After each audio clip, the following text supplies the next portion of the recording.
Hello friends, this is Sumitra and welcome to TET Manthan. Discuss करेंगे आज child development and pedagogy का लेव Vygotsky की जो सोशियो कल्चर डेवलपमेंट की यानी कि सामाजिक सांस्कृतिक विकास का जो सिद्धांत है उसको डिस्कस करेंगे। उसके जो की पॉइंट्स है कुछ उन्हें देख लेते हैं क्या है। तो आज मैंने हिंदी और इंग्लिश दोनों में आप लोगों के लिए पीपीटी प्रिपेयर की है। आई होप कि आप लोगों को अच्छे से समझ में आएगा, क्योंकि काफ़ी सारे स्टूडेंट्स ने मुझसे कहा कि मैं हिंदी में करवा दूं, तो मैंने कोशिश की है कि इंग्लिश और हिंदी दोनों में कवर कर सकूं।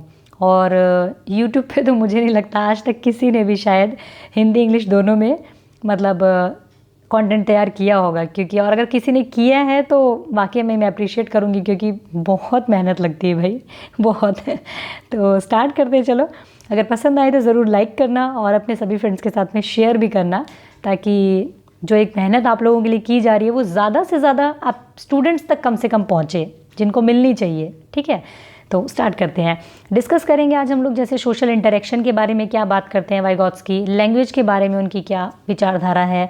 ठीक है, इसके अलावा मैं थोड़ा यहाँ आ जाती हूँ, कल्चर के बारे में क्या कहते हैं, ZPD क्या है आपका संभावित समीपस्थ विकास का क्षेत्र, MKO मोर नॉलेजेबल अदर जो है वो क्या है, स्कैप फोल्डिंग ढांचा या पाड़ है। ये इनके कुछ मेन पॉइंट्स हैं जो पेपर में हमेशा पूछे जाते हैं, तो इनको डिटेल में समझेंगे हम लोग। ठीक है, चलिए स्टार्ट करते हैं। तो कुछ एक छोटा सा इंट्रोडक्शन लेव वाइगोत्स्की के बारे में। क्या है, आपके रशियन साइकोलॉजिस्ट हैं, आपके रूस के मनोवैज्ञानिक है। 1896 में इनका जन्म हुआ और 1934 में जो है इनकी डेथ हो गई। लेकिन इतने कम टाइम में भी इन्होंने जो है एक बहुत अच्छी थ्योरी जो है हमें दी है। ठीक है, एक कंस्ट्रक्टिविस्ट थे। ठीक है, जो कि क्या कहते हैं, जिसको हम रचनावाद कहते हैं कि भाई बच्चा जो है, प्याजे भी एक कंस्ट्रक्टिविस्ट हैं। दोनों में सिर्फ इतना फ़र्क है, प्याजे कहते हैं कि बच्चे अपने ज्ञान का निर्माण खुद करते हैं, ये कहते हैं कि वे बच्चे अपने ज्ञान का निर्माण समाज के साथ अंतःक्रिया करके करते हैं। जहाँ पे आपको सोशल इंटरेक्शन वर्ड मिलता है वहाँ पर आपको वाइगोत्स्की जी ज़रूर मिलेंगे। ठीक है, तो क्या कहते हैं, Vygotsky theory of socio culture learning highlights the role of social and cultural interaction play in the learning process. ठीक है, जो वाइगोत्स्की की थ्योरी है वो क्या कहती है कि हर प्रकार के विकास में उसके समाज का विशेष योगदान है। ठीक है, तो क्या कहते हैं ये कि भाई जो भी बच्चे का विकास होता है, किसी भी तरीके का विकास होता है, चाहे उसका संज्ञान का विकास होता है, उसकी भाषा का विकास होता है, वो किससे होता है, समाज में इंटरेक्शन करने से होता है। समाज से अंतःक्रिया के फलस्वरूप ही उसमें सभी प्रकार का विकास होता है। Vygotsky believe that the social interaction with adults and more learn period can facilitate a child's potential from learning. उनका मानना है कि भाई बच्चा जो है उसका सोशल इंटरेक्शन होता है अगर उसके अडल्ट्स के साथ में जो उनसे बड़े हैं, या फिर उससे ज़्यादा जानने वाले पीयर्स के साथ में भी, दोस्तों के साथ में भी, तो क्या होता है वो बच्चे को फैसिलिटी मिलती है उस पोटेंशियल को सीखने की, उस पोटेंशियल लर्निंग को, अधिगम को सीखने की। बच्चा जो एक बेहतर तरीके से सीखेगा अगर उसको एक अच्छा एनवायरनमेंट मिलेगा। ठीक है, नेक्स्ट देखते हैं उनकी जो थ्योरी है वो किस बात पर स्ट्रेस करती है, fundamental role of social interaction in development of cognition, यानी कि संज्ञान का विकास भी, जैसे प्याजे कहते हैं कि संज्ञान का विकास जो होता है बच्चा खुद करता है, लेकिन ये कहते हैं कि सोशल इंटरेक्शन से करता है, समाज में अंतःक्रिया करके उसके संज्ञान का विकास होता है। कंफ्यूज नहीं होना है, दोनों ही अगर पूछा जाए तो कंस्ट्रक्टिविस्ट हैं, मतलब दोनों मानते हैं कि बच्चे ज्ञान का निर्माण करते हैं। एक मानता है कि बच्चा खुद करता है जो कि प्याजे हैं, एक मानता है जो ये कहता है कि समाज के द्वारा इंटरेक्शन करके सीखते हैं, वो है आपके Vygotsky ji. Without this interpersonal instruction he believed that child's minds would not advance very far as their knowledge would be based only on their own discovery.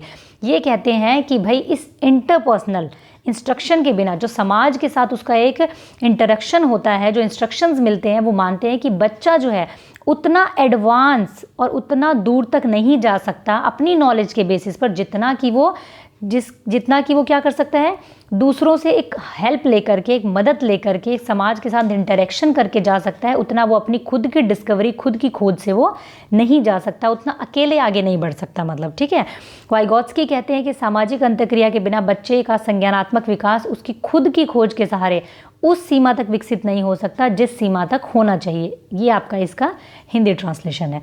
ठीक है, तो उनका मानना हर एक चीज़ में यही है कि भाई सोशल इंटरेक्शन से ही बच्चा सीखेगा। ठीक है। अब ZPD क्या है, बहुत ही इंपॉर्टेंट टर्म है आपकी, हमेशा आपका क्वेश्चन ज़रूर बनता है यहाँ से। ZPD क्या है, संभावित विकास का क्षेत्र, मतलब कि जोन ऑफ प्रॉक्सिमल डेवलपमेंट, मतलब कि जहाँ पर विकास संभावित है बच्चे का, संभव है विकास होना वहाँ पर, वो क्षेत्र कौन सा होता है। The ZPD is the difference between what a child learner can do without help and what he she can achieve with guidance and encourage from a skilled person और पीयर कोलैबोरेशन। क्या कहते हैं कि वो अंतर है जो किसी बच्चे द्वारा किए गए किसी काम को बिना किसी सहायता के करना और फिर उसको किसी मदद के साथ करना। ठीक है भाई, बच्चा है, आपने उसको एक टास्क दिया, वो खुद से जो है वो इतना सा कर पा रहा है, ठीक है, लेकिन किसी की अगर उसको हेल्प मिल जाए तो वो क्या करेगा, उसका संभावित क्षेत्र है विकास का, संभावना है कि एक लेवल तक उसका डेवलपमेंट हो सकता है सिर्फ ज़रा सी हेल्प मिलने से। ठीक है, तो इन दोनों के बीच का अंतर, जो वो खुद कर सकता है और जो वो हेल्प के साथ कर सकता है, इन दोनों के बीच का जो अंतर होता है वो क्या होता है, आपका संभावित विकास का क्षेत्र होता है। ठीक है, यानी कि जो कार्य वो खुद कर रहा है और वो जो किसी की सहायता से कर सकता है, उन दोनों के बीच का अंतर क्या होता है हमारा, जोन ऑफ प्रॉक्सिमल डेवलपमेंट, संभावित या समीपस्थ विकास का क्षेत्र कहा जाता है। ठीक है, इसको हम आगे एक पिक्चर के थ्रू और अच्छे से समझेंगे। स्कैप फोल्डिंग क्या है, जिसको हम ढांचा निर्माण भी कहते हैं। Scaffolding is temporary support help that parents or teacher give child to do a specific task or action. क्या होता है, दी गई एक अस्थायी सहायता है बच्चे को, जो उसको किसी काम को करने के लिए उसके माता पिता दे सकते हैं, अध्यापक दे सकते हैं, या उससे अधिक जानने वाले के द्वारा उसको दी जाती है। भाई एक बच्चा जो है किसी टास्क को कर रहा है और वो उसको बीच में नहीं कर पा रहा है, तो एक जो टेम्परेरी हेल्प उसको दी जाती है एक पेरेंट्स के द्वारा, टीचर के द्वारा, या फिर उसके खुद के क्लासमेट के द्वारा। ठीक है, जिससे कि उस हेल्प से वो उस काम को बेहतर तरीके से कर पाए, वो उसको आगे बढ़ा पाए, तो उसको क्या कहेंगे हम, स्कैप फोल्डिंग कहेंगे। ठीक है, क्या होता है, during this process child are the main constructor of the task and adult or more knowledgeable other offer suggestions and guidance. More जो कंस्ट्रक्टर होगा, ठीक है, मेन जो कंस्ट्रक्टर होगा, यानी निर्माणकर्ता कौन होगा, खुद चाइल्ड ही होगा, टास्क को तो वो खुद ही करेगा, लेकिन सिर्फ और सिर्फ क्या होगा, सजेशंस और गाइडेंस देंगे आप, जो भी मोर नॉलेजेबल अदर पर्सन होगा, जो उससे ज़्यादा जानता है, उसकी टीचर हो सकती है, उसके पेरेंट्स हो सकते हैं, उसके पीयर्स हो सकते हैं, वो उसको क्या देंगे, सिर्फ एक सजेशन और एक गाइडेंस देंगे, करेगा वो खुद ही, अपने ज्ञान का निर्माण वो खुद करेगा, ये वाइगॉत्स्की कहते हैं, लेकिन एक हेल्प के साथ में। ठीक है, इस क्रिया में बच्चे ज्ञान का निर्माण स्वयं करते हैं, बस थोड़ी सी सहायता दी जाती है।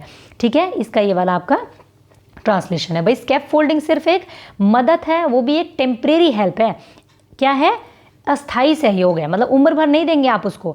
ठीक है, सिर्फ और सिर्फ कुछ टाइम के लिए देंगे जहां वो अटकेगा। आगे हम पिक्चर्स के थ्रू समझेंगे तो आपको और अच्छे समझ में आएगा। ठीक है, MKO क्या है, it refers to someone who has a better understanding or a higher ability level than the learner with respect to a particular task or process or concept. ऐसा कोई शख्स जिसमें कि सीखने वाले से ज़्यादा योग्यता हो, ठीक है, जिसमें कि बेटर अंडरस्टैंडिंग हो, हायर एबिलिटी लेवल हो, यानी कि ज़्यादा योग्यता हो सीखने वाले से। ठीक है, the MKO is normally thought as a being a teacher, coach or older adult, but the MKO could also be peer, a younger person or computer. ठीक है, हम हमेशा क्या है, मोर नॉलेजेबल अदर किसको मानते हैं कि भाई या तो हमसे कोई बड़ा होगा, अगर उसको ज़्यादा नॉलेज है तो, या तो कोई मतलब टीचर होगा, ठीक है, या फिर कोई मतलब हमसे बड़ा ही आदमी होगा जिसको ज़्यादा नॉलेज होगी। लेकिन यहाँ कहा गया है कि ऐसा ज़रूरी नहीं है, MKO सिर्फ टीचर हो, ट्रेनर हो, ऐसा समझ लिया जाता है, लेकिन ये ज़रूरी नहीं है, वो कोई भी हो सकता है, समुदाय का सदस्य हो सकता है, कोई छोटा व्यक्ति भी हो सकता है। एक छोटा सा एग्जांपल लेते हैं, जैसे कि मैंने आपको एक रिवर्स सोशलाइजेशन में समझाया था कि भाई अगर आज एक 10 साल का 15 साल का बच्चा अगर अपने ग्रैंडफादर को कंप्यूटर सिखा रहा है, तो वो क्या है, वो 10 साल का बच्चा भी अपने दादाजी के लिए क्या होगा, मोर नॉलेजेबल अदर होगा, ज़्यादा ज्ञानी आदमी होगा वो अपने दादाजी के मुकाबले। वो इस पर्टिकुलर फील्ड में हो सकता है ज़िंदगी का अनुभव जो होगा उसके दादाजी को ज़्यादा होगा, लेकिन कंप्यूटर की फील्ड में एक पर्टिकुलर उस टास्क में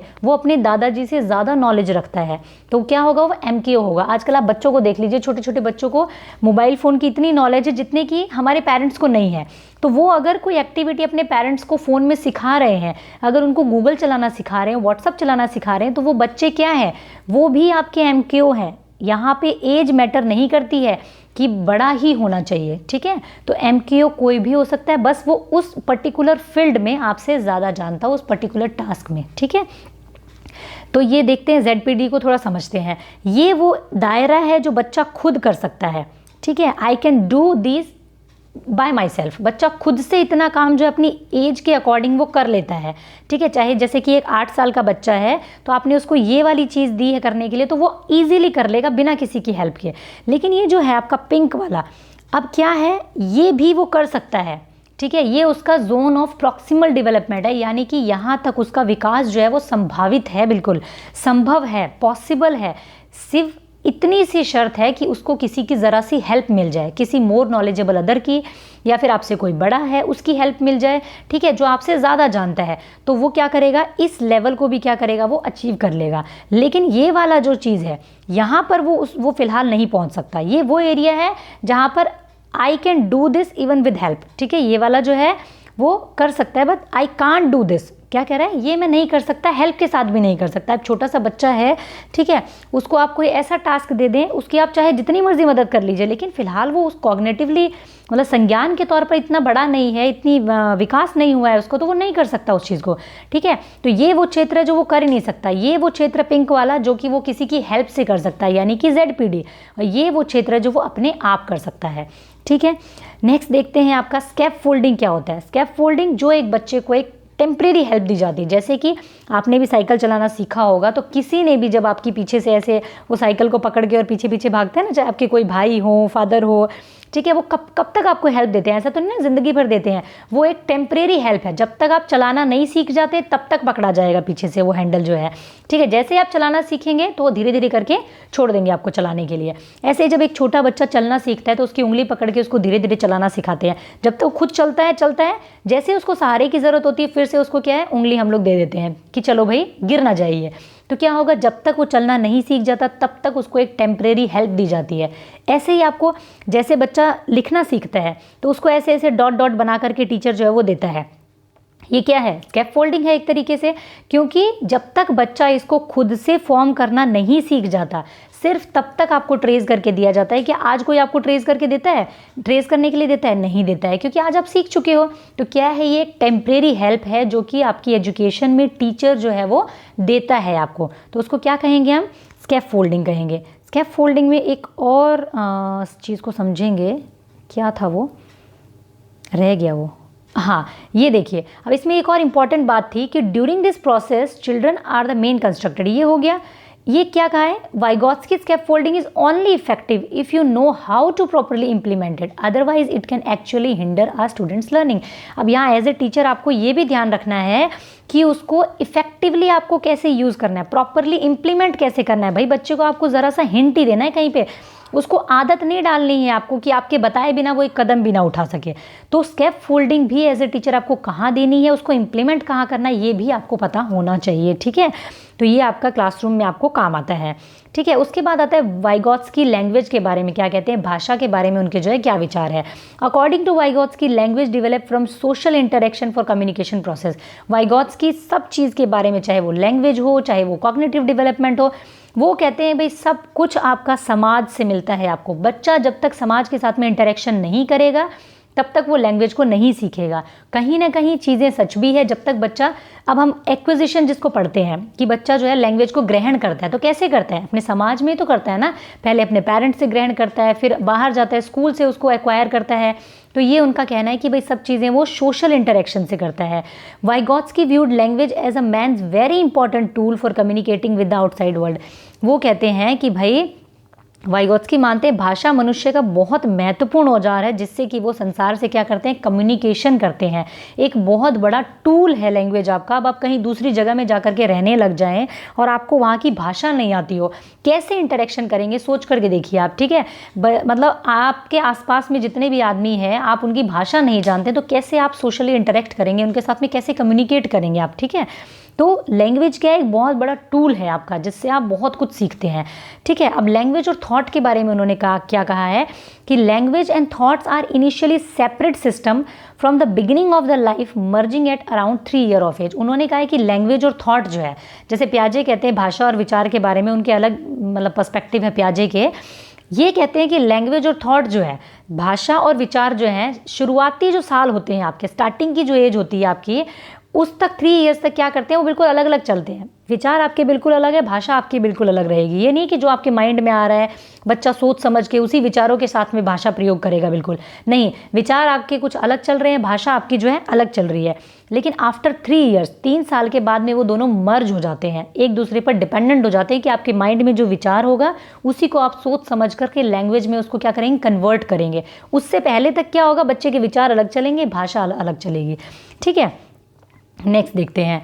अब इन्होंने 3 टाइप्स की स्पीच बताई है अपनी लैंग्वेज में। ठीक है, क्या कहा इन्होंने, पहली बताई है social speech. A child uses this speech to express simple thought and emotion such as crying, laughter, shouting, which is external communication use to talk to other. बाहरी संपर्क स्थापित करने के लिए अन्य के साथ संवाद स्थापित करने की क्रिया को क्या कहते हैं हम, सामाजिक वाक। जैसे एक छोटा बच्चा होता है 2 साल का बच्चा, ये एज 2 से होती है आपकी। एक छोटा सा बच्चा 2 साल का, उसको जो भी चीज़ बतानी होगी चिल्ला चिल्ला के बताएगा। अगर उसको भूख लगी है तो चिल्ला चिल्ला के रोना स्टार्ट कर देगा, अगर उसको कोई खिलौना चाहिए तो चिल्ला चिल्ला के वो रोना स्टार्ट कर देगा, घर सर पे उठा लेगा। प्राइवेट स्पीच मतलब खुद को दूसरों के सामने व्यक्त करने का जो उसका तरीका होगा बिल्कुल लाउड होगा, उसको किसी चीज़ की कोई मतलब चिंता फिक्र नहीं है। ठीक है, तो वो क्या होगा, आपका सोशल स्पीच होगी। ठीक है, लाउडली बात होगी, बिल्कुल जो वर्ल्ड के साथ में इंटरेक्शन होगा बच्चे का वो बिल्कुल क्या होगा, आपका एक्सट्रीम होगा बिल्कुल। ठीक है, प्राइवेट स्पीच क्या होगी आपकी, children often talk to themselves regardless to someone listening to them, this is for self regulation of behaviour. ये आपकी 3 साल से और 7 साल तक सबसे ज़्यादा प्रभावित रहती है, सबसे ज़्यादा आपकी जो रहती है बूम पे रहती है, बिल्कुल 3 साल से शुरू हो जाती है ये। इसमें बच्चा क्या करता है, खुद से बातें करके अपने कार्यों को निर्देश देता है, खुद के व्यवहार को निर्देश देता है। भाई बच्चे को देखा होगा, एक छोटे से को गाड़ी चला रहा है, बोलेगा ये देखो मेरी गाड़ी यहाँ जा रही है, यहाँ जा रही है, ये देखो ये आ गया वो आ गया। खुद से ही बात कर रहा है, पजल्स जोड़ रहा है, तो अच्छा ये वाला यहाँ आएगा, ये वाला यहाँ आएगा, ये वाला आएगा, खुद से अंदर अंदर बड़बड़ा रहा होता है। वाइगॉत्स्की ने कहा है कि वो क्या करता है, अपने कार्यों को निर्देश दे रहा होता है। ठीक है, अपने जो टास्क होते हैं उसको एक क्या देता है, डायरेक्शन देता है वो खुद से बोल करके। पियाजे क्या कहते हैं इसको, ईगोसेंट्रिक स्पीच की, मतलब ऐसे ही बोलता है बच्चा, बड़बड़ाता है फालतू का ही। तो ये प्राइवेट स्पीच कहा है वाइगॉत्स्की ने, इन्होंने कहा इससे भी बच्चे का विकास होता है। फिर आती है inner speech, silent inner speech आपकी, this is final stage of speech development. ठीक है, साउंडलेस स्पीच होती है बिल्कुल। This type of speech allow us to direct our thinking and behaviour. ये क्या करती है, आपकी थिंकिंग और बिहेवियर को अलाउ करती है, डायरेक्शन खुद आप डायरेक्ट करते हैं उसको। आप मन में चाहे कुछ भी सोच रहे हैं लेकिन सामने क्या करेंगे, एकदम मुस्कुराते हुए खड़े हैं, अंदर से चाहे गालियां दे रहे हैं किसी को लेकिन सामने से क्या है, बिल्कुल मुस्कुरा रहे खड़े होकर के। अभी जैसे 7 ईयर्स के बाद ये स्टार्ट हो जाती है आपकी। ठीक है, अभी तक भी होगी आपके अंदर कि आज आपको कोई कुछ कह रहा है, अगर आपको उस टाइम पे गुस्सा नहीं करना है तो आप क्या करेंगे, मुस्कुराते हुए उसके सामने खड़े रहेंगे। अंदर कुछ बेशक कुछ बोल रहे हैं आप उसको, लेकिन सामने उसको नहीं बोलेंगे। ठीक है, तो ये आपका हो गया। प्राइवेट स्पीच भी ऐसा नहीं है कि सिर्फ 3 साल तक रहेगी, नहीं 3 साल तक तो स्टार्ट होती है वो। आज भी अगर आप कुछ अपनी मतलब कुछ भी अपना टास्क कर रहे हैं, कोई पैकिंग वगैरह कर रहे हैं या कुछ कर रहे हैं जैसे, ठीक है, तो आप क्या करेंगे, ऐसे अच्छा मैंने ये वाली चीज़ रख ली, अच्छा मैंने ये वाली चीज़ रख ली। कई बार हम खुद से ही बात करते हैं ना, जो प्राइवेट स्पीच वो होती है। ठीक है, नेक्स्ट क्या है आपका, सोशल इंटरेक्शन, सामाजिक अंतःक्रिया। ये सबसे बड़ा पॉइंट है वाइगॉत्स्की का। वाइगॉत्स्की हर एक चीज़ के लिए कहते हैं कि अंतःक्रिया समाज के साथ करके बच्चा सीखता है। According to Vygotsky, child development is the result of social interaction, that is the first social interaction will happen, then there will be development. ये कहते हैं पहले सोशल इंटरेक्शन होता है फिर बच्चे का डेवलपमेंट होता है। ठीक है, तो क्या होता है, संज्ञानात्मक विकास में सामाजिक अंतःक्रिया मुख्य भूमिका निभाती है। वाइगॉत्स्की कहते हैं पहले सामाजिक अधिगम होता है और फिर क्या होता है, आपका विकास होता है। ठीक है, नेक्स्ट देखते हैं क्या है, सम अदर टर्म्स क्या है आपकी। आपको कहीं पर भी नाम मिलता है कोलैबोरेटिव प्रोजेक्ट, यानी कि सहयोगी परियोजनाएं, क्या होगा आपका, वाइगॉत्स्की से रिलेटेड होगा। यानी कि बच्चों को आप क्या देंगे, प्रोजेक्ट्स देंगे, तो कोलैबोरेट करके करना चाहिए बच्चों को। ठीक है, एक बच्चे को आप एक टास्क नहीं देंगे, बल्कि आप उनको टास्क दीजिए ग्रुप में। ठीक है, कोऑपरेटिव लर्निंग यानी कि सहकारी अधिगम, यानी बच्चे जो हैं, जो आपके पीयर्स हैं, वो आपस में एक दूसरे को पढ़ा रहे हैं। ग्रुप बना दीजिए आप उनका, जिसमें से 5 लोग कुछ मतलब अच्छा जानते हैं उस टॉपिक के बारे में और 5 थोड़ा कम जानते हैं, तो वो आपस में एक दूसरे को जो पढ़ाएंगे ना, वो आपका क्या होगा, कोऑपरेटिव। ठीक है, रेसिप्रोकल टीचिंग भी क्या होगा, आपस में टीच करना, जैसे कि एक दूसरे से सीखते हैं, टीचर बच्चों से सीखते हैं, कुछ बच्चे टीचर से सीखते हैं, तो रेसिप्रोकल टीचिंग यानी दोनों एक्टिवली पार्टिसिपेट करते हैं उसके अंदर, पारस्परिक शिक्षण कहते हैं हम इसको। फिर आता है पीयर ट्यूटरिंग। पीयर ट्यूटरिंग क्या है, समकक्षी शिक्षण। जब होता है ना, कई बार हमें क्या होता है, मैथ्स में अगर एक क्वेश्चन नहीं आ रहा होता है तो हमारी क्लास में कोई एक जो हमसे ज़्यादा जानता है, ज़रूरी नहीं है ना कि भाई टीचर ही ज़्यादा जानता हो, क्लास में भी हम कहते हैं ना कि एक बच्चा जो है वो मैथ्स में काफ़ी इंटेलिजेंट है, हो सकता है आप दूसरे सब्जेक्ट में काफ़ी इंटेलिजेंट हो। मैथ्स में कोई आपसे इंटेलिजेंट है तो एज अ पीयर आपको उससे समझने में जितना अच्छे से समझ में आएगा, जितना मज़ा आएगा, उतना आपको टीचर से भी कई बार समझने में नहीं आता। ठीक है, तो वो क्या होगा आपका समकक्षीय शिक्षण, यानी कि एक अपने पीयर से, अपने फ्रेंड से समझना, उससे आपको टीचिंग मिलती है। जो एजुकेशन इम्प्लीकेशन क्या है भाई, हम जो इतनी रामायण पढ़ रहे हैं वाइगोत्स्की के बारे में कि इन्होंने स्कैफोल्डिंग दिया, ये दिया, वो दिया, हम इसको पढ़ क्यों रहे हैं? एज अ टीचर हमें क्या काम आएगी? हमने बीएड में भी पढ़ा, हम सीटेट में भी पढ़ रहे हैं, आगे DEET+ में भी पढ़ेंगे। किस लिए पढ़ रहे हैं? क्योंकि इसके कुछ एजुकेशन इम्प्लीकेशन है भाई, एजुकेशन में बहुत बड़ा रोल प्ले करती है ये। जैसे कि ये क्लासरूम में बहुत तरीके से, सेवरल वेज में आप इसको यूज़ कर सकते हैं। कैसे? Student can be grouped such as the student who understand the content work with the students who do not, यानी कि आप कुछ स्टूडेंट्स का ग्रुप बना सकते हैं जो अंडरस्टैंड करते हैं कंटेंट को। ठीक है, कंटेंट वर्क को अंडरस्टैंड करते हैं बहुत अच्छे से, जिनको किसी चीज़ का एक कॉन्सेप्ट क्लियर है, उन लोगों के साथ में ग्रुप बनाइए जिनका कॉन्सेप्ट क्लियर नहीं है किसी चीज़ को लेकर के। तो क्या होगा वहाँ पर? एक कोऑपरेटिव लर्निंग होगी, वो आपस में एक दूसरे को सिखाएंगे। ठीक है, और पीयर्स के साथ में जो लर्निंग होती है वो वैसे भी बहुत बेहतरीन होती है। ठीक है, teachers need to provide children, specially young children, many opportunity to play. Vygotsky कहते हैं कि खेलने के मौके दीजिए आप उनको, जैसे कि हमारा NCF कहता है ना कि भाई एक्टिवली पार्टिसिपेट करने दीजिए आप बच्चे को। तो ये कहाँ से आया? कहीं NCF निकल कर आया है, जो आया है ये इन्हीं थ्योरीज से ही आया है कि भाई चीज़ें जो है, ये सारी चीज़ें एप्लीकेबल भी होनी चाहिए शिक्षा में। ठीक है, तो कहते हैं कि प्ले यानी खेलने के बहुत सारे अवसर दीजिए बच्चों को, क्योंकि जैसे ही वो अपने ग्रुप के साथ में खेलेगा तो उसके अंदर बहुत सारी चीज़ें जो है, उसका इंटेलेक्चुअल डेवलपमेंट होगा, उसके अंदर एक जो कहते हैं ना टीम स्पिरिट होएगी, उसके अंदर में बहुत सारे गुण जो है उसके अंदर में विकसित होंगे बच्चों के साथ में इंटरेक्शन करके, अपने पीयर्स के साथ में इंटरेक्शन करके। स्कैफोल्डिंग के बारे में उन्होंने कहा है, जो बहुत एक बढ़िया कॉन्सेप्ट दिया उन्होंने कि भाई एज ए टीचर आपको क्या करना है, बच्चे को एक स्कैफोल्डिंग देनी है, एक ढांचा देना है उसको, जहां उसको ज़रूरत है वहां देना है। जैसे कि हमने पीछे समझा, उसको भी आपको क्या करना है, इंप्लीमेंट करना है बहुत सोच समझ करके। बच्चे को आपकी जो राय है उसके ऊपर डिपेंडेंट नहीं होना है बच्चे को, बच्चा अपना नॉलेज का कंस्ट्रक्ट खुद करेगा, लेकिन आप उसकी वहाँ हेल्प करेंगे जहाँ पे उसको चाहिए। अब एज ए टीचर अगर आपको नहीं पता स्कैफोल्डिंग क्या है तो आप क्या कहेंगे, भैया मैं तो एक अक्षर नहीं बताऊंगी।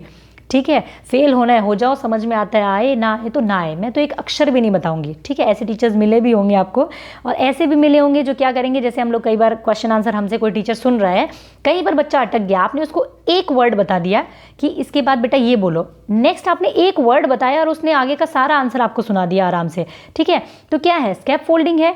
तो मतलब कि आपको बच्चे को किस तरीके से एक सहायता देनी है जिससे कि वो उस जगह तक, मतलब उस संभावित क्षेत्र में उसका विकास हो सके जहां उसका हो सकता है। भाई एक 8 साल का जो बच्चा है ना, वो उतना मतलब अपना डेवलपमेंट कर सकता है, उतने टास्क कर सकता है जितना कि एक 10 साल का बच्चा कर सकता है। बाकायदा क्या है, उसको थोड़ी सी हेल्प मिल जाए, अगर होता भी है ऐसा। ठीक है, सोशल कंस्ट्रक्टिविस्ट है, जैसा कि हम पूरे लेक्चर में पढ़ते आ रहे हैं कि भाई समाज के बारे में बात करेंगे। डिस्कवरी इन ग्रुप, यानी कि ग्रुप में डिस्कवरी होनी चाहिए। खोज कुछ करने को कहो बच्चों को तो ग्रुप में करने को कहो, प्रोजेक्ट कोई दो उनको तो क्या करेंगे हम, ग्रुप में करने के लिए देंगे। प्रॉब्लम सॉल्विंग अगर देंगे हम तो क्या करेंगे, ग्रुप में करने के लिए देंगे उनको।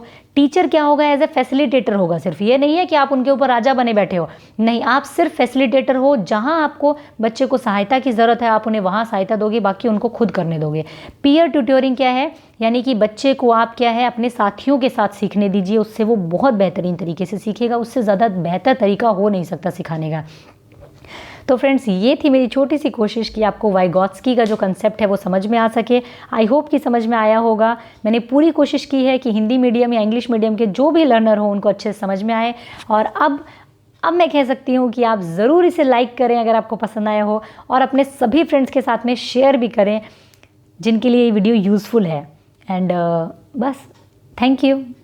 और अगर कोई आपकी क्वेरी हो तो ज़रूर आप उसे कमेंट सेक्शन में लिखें मुझसे, मैं पूरी कोशिश करूँगी आपको एक ऑथेंटिक आंसर देने की। Thank you, keep learning, keep supporting.